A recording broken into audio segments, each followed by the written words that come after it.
संसद के दोनों सदनों में राष्ट्रपति के अभिभाषण पर धन्यवाद प्रस्ताव पर हुई चर्चा के दौरान जहां पक्ष विपक्ष में आरोप प्रत्यारोप को लेकर जबरदस्त वाक युद्ध चला, तो इसी दौरान बीच बीच में हुई शेरो शायरी ने माहौल को हल्का कर दिया। हालांकि इस शेरो शायरी में भी व्यंग्य बाण छुपे हुए थे।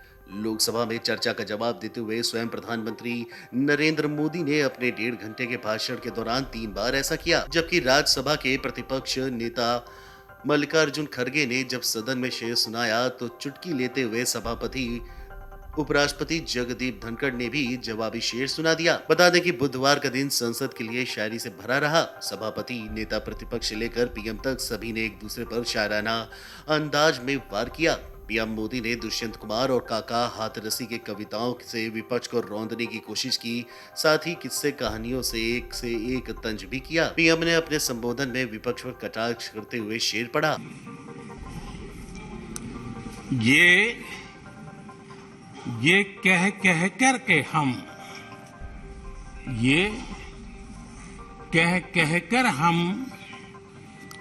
दिल को बहला रहे हैं। वो अब चल चुके हैं। वो अब आ रहे हैं। लेकिन वे यही नहीं रुके। कुछ देर बाद उन्होंने विपक्ष को आईना दिखाने के लिए काका हाथरसी की ये लाइनें कही। काका हाथरसी ने एक बड़ी मजेदार बात कही थी। काका हाथरसी ने कहा था, आगा पीछा देखकर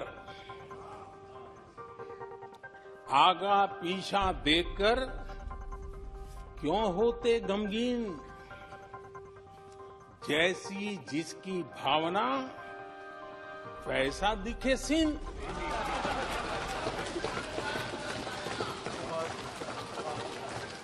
इसके बाद एक बार फिर प्रधानमंत्री ने दुष्यंत कुमार की ये लाइनें कहकर विपक्ष, खासतौर से कांग्रेस पर हमला बोला। उसे पिछली चुनावी हारे भी याद दिलाई। तुम्हारे पांव के नीचे कोई जमीन नहीं। तुम्हारे पांव के नीचे कोई जमीन नहीं। कमाल ये है कि फिर भी तुम्हें यकीन नहीं। वहीं राज्यसभा में प्रतिपक्ष के नेता मल्लिकार्जुन खड़गे ने जब सदन में शेर सुनाया तो चुटकी लेते हुए सभापति जगदीप धनखड़ ने भी जवाबी शेर सुना दिया। बता दें कि मल्लिकार्जुन खड़गे ने अपना भाषण निम्न शेर के साथ खत्म किया, जिसमें सरकार पर कटाक्ष था। नजर नहीं है, नजारों की बात करते हैं। नजर नहीं है, नजारों की बात करते हैं। जमी पे चांद सितारों की बात करते हैं।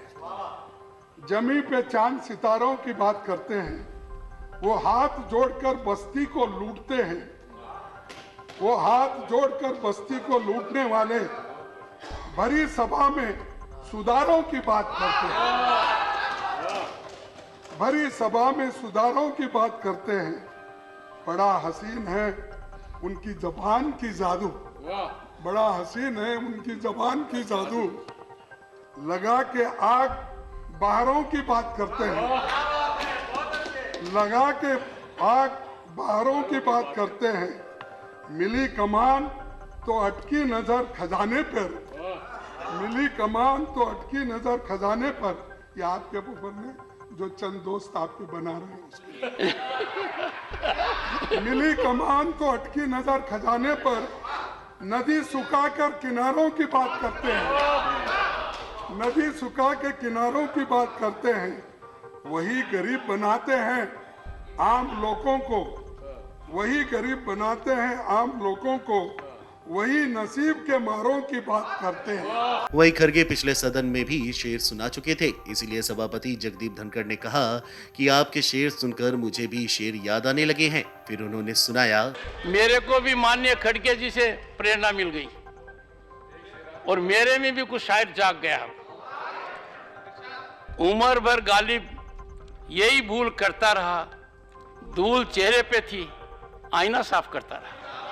बाद में जब केंद्रीय बाल विकास मंत्री स्मृति ईरानी की बारी आई तो उन्होंने राष्ट्रकवि दिनकर की लाइनें सुनाकर प्रधानमंत्री नरेंद्र मोदी के प्रयासों की सराहना की। कि मैंने दिनकर जी का उल्लेख किया तो आप तो वरिष्ठ हैं महोदय, आप राष्ट्र कवि का कई बार कई भाषणों में उल्लेख भी कर चुके हैं, कई चर्चाओं में उनका उल्लेख कर चुके हैं। उन्होंने कहा था कि सच है विपत्ति जब आती है कायर को ही दहलाती है। वो कौन था जो कहता था विदेश से वैक्सीन लाओ? वो कौन था जो कहता था हिंदुस्तान की वैक्सीन ना लगाओ? और वो कौन था जिसने कहा कि विदेश पर नहीं अपने देश पर भरोसा करो, वैक्सीन यहाँ बनाओ और हर हिंदुस्तानी को मुफ्त लगाओ? उस शूरमा का नाम मोदी। इसके अलावा केंद्रीय सामाजिक न्याय एवं अधिकारिता मंत्री रामदास अठावले जब भी संसद में बोलते हैं तो अपनी आधी बात कविता में ही कहते हैं। वह बोलते बोलते मिनटों में कविता बना लेते हैं और आज भी अपनी कविता से उन्होंने सरकार को सराहा और विपक्ष को लपेटा। राष्ट्रपति जी का अभिभाषण मजबूत करेगा भारत नेशन। विरोध करना है कांग्रेस की फैशन, विरोध करना है कांग्रेस की फैशन, इसलिए मैं उनके विरोध में कर रहा हूं भाषण।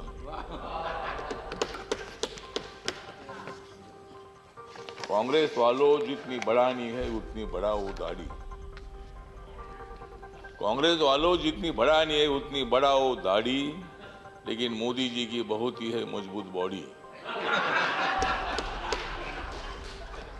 मोदी जी को मालूम है देश के तमाम लोगों की नाड़ी, मोदी जी को मालूम है देश के तमाम लोगों की नाड़ी, फिर कांग्रेस की कैसी चलेगी उनके सामने गाड़ी।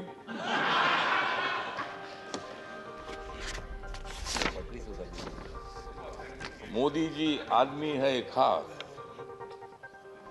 मोदी जी आदमी है खास, इसलिए उनके साथ है रामदास। यस। मोदी जी को विकास की है आस, मोदी जी को विकास की है आस, इसलिए राजनीति में हो गए हैं पास। दरअसल संसद की चर्चाओं में शेर सुनाने का चलन बहुत पुराना है। मनमोहन सिंह जब वित्त मंत्री होते थे तो वह बजट पेश करते हुए एक शेर जरूर पढ़ते थे। बाद में कई और वित्त मंत्रियों ने भी इस परंपरा को जारी रखा।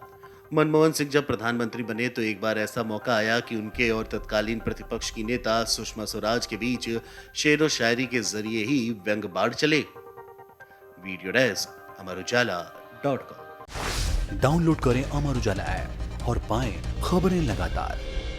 अगर आप ये वीडियो YouTube पर देख रहे हैं तो हमारे चैनल को सब्सक्राइब करें और बेल आइकन को दबाना ना भूलें। अगर आप Facebook पर ये वीडियो देख रहे हैं तो हमारे पेज को लाइक करें।